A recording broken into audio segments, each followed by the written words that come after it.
can accomplish what he will. Those are the words from the great Marcus Messiah. God. Marcus Garvey, you're my teacher. Marcus Garvey, yes, you are the one. Marcus Garvey, you have changed me and direct me of the works that must be done.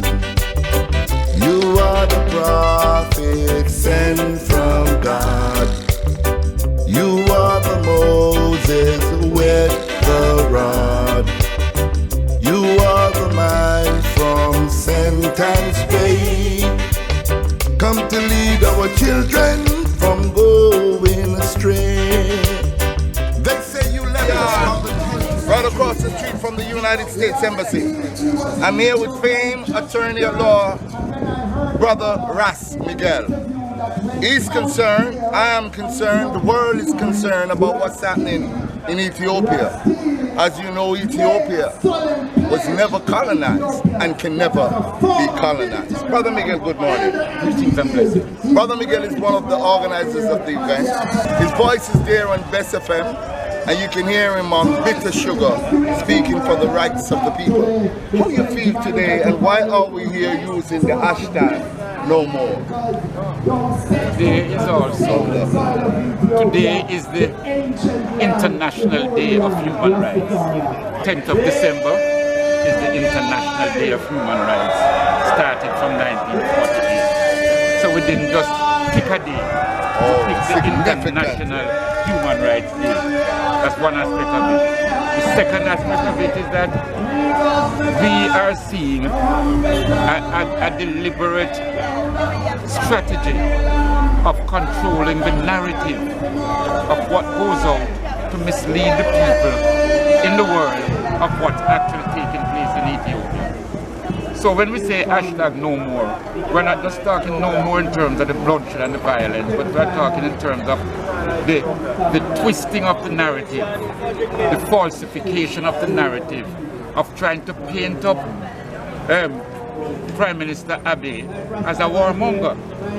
Everybody, he received a Nobel Peace Prize shortly after because he went to the Eritreans and says, no, we can't continue this war. Let's end it now. And the Eritreans said, yes, it's not benefiting neither of us. And when we end the war, the resources will benefit Eritrea and the resources will benefit Ethiopia. You know, and so on. So they are now trying to paint him up as a warmonger. Ethiopians, members of the central government, were murdered in their sleep.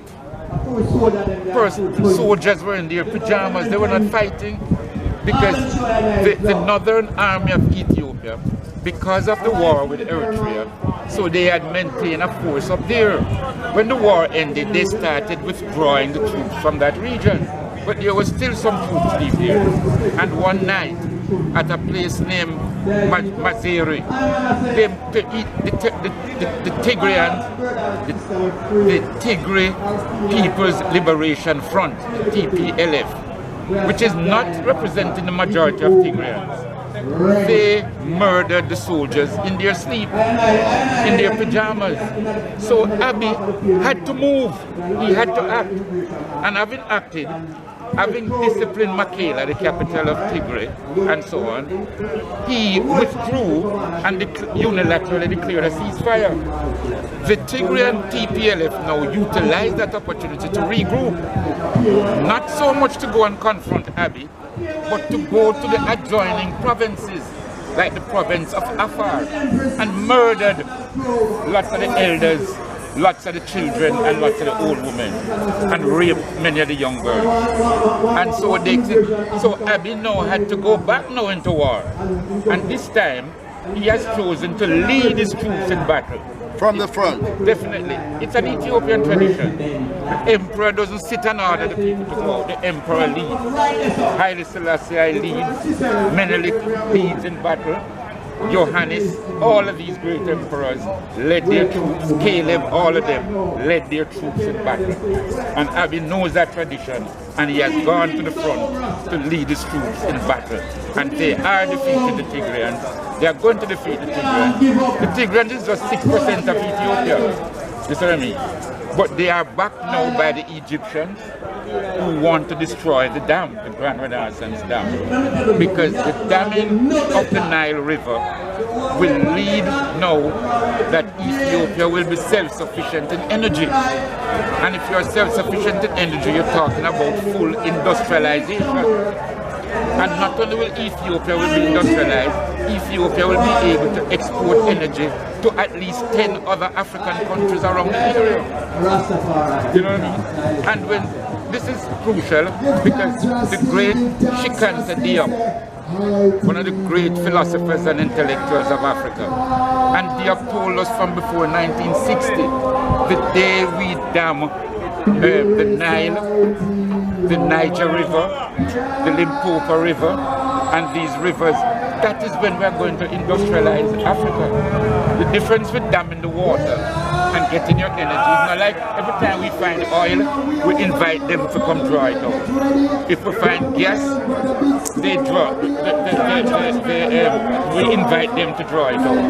That is why they overtold President Jema in Gambia. Because when they went to speak with him, the oil companies, they offered him 15%. So he thought the 15% was 15% for you and 85% for my others. So he drew up the document. You know, he believes the white man will come after him.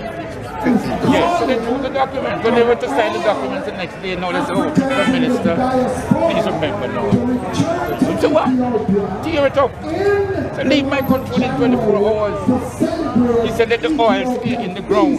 I will send my students to go and study abroad, and when they come back, they will learn how to draw the oil out of the earth. Let it stay there. You are offering me 15 and 10%. You're insulting. So until Africa reach that level, you know what I mean? Because African resources are going out now. The oil in South Sudan is going to the Chinese for nothing. The diamonds and the pearls of Angola is going out for nothing. The gold and so on of Zimbabwe and South Africa is going out for nothing. Africa is still poor. Still have poor people using the beaches as toilets. And the resources are there. So, you know, we gotta get it going now. I'm so happy to see the turning out of Rastafarians. Yes. And Rastafarian is inevitably connected to Ethiopia. Yes. What was the feedback on your radio when you announced that we're going to support Ethiopia? What was the kind of feedback you get from there? Very, very, very powerful. Very powerful. Very powerful. Both locally and internationally. We get a lot of calls from abroad of people who want to be here and so on and so forth. So, you know, that has been very, very good, very powerful and so on. Well, Brother Miguel, as you know, we're always on the battlefield. We're always on the forefront of this struggle. Yes. And the journey continues. We will not give up hope. We know we must win. This is Imperial Majesty says in the 21st century, game is just still slow for life. Absolutely. So the struggle continues. We know you're going to be speaking later on the podium. We're looking forward to recording that piece of history. Yes. And thank you for talking to me as usual. Thank you Yes, so and much. even if I don't speak up here, just by helping to organize and plan and progress. Your work is done. Yes, not done, but yes. Yes. Gratifying. It's gratifying. Absolutely gratifying. Thank you so much for talking. Every time. It's always my honor, and I am every time. Nice.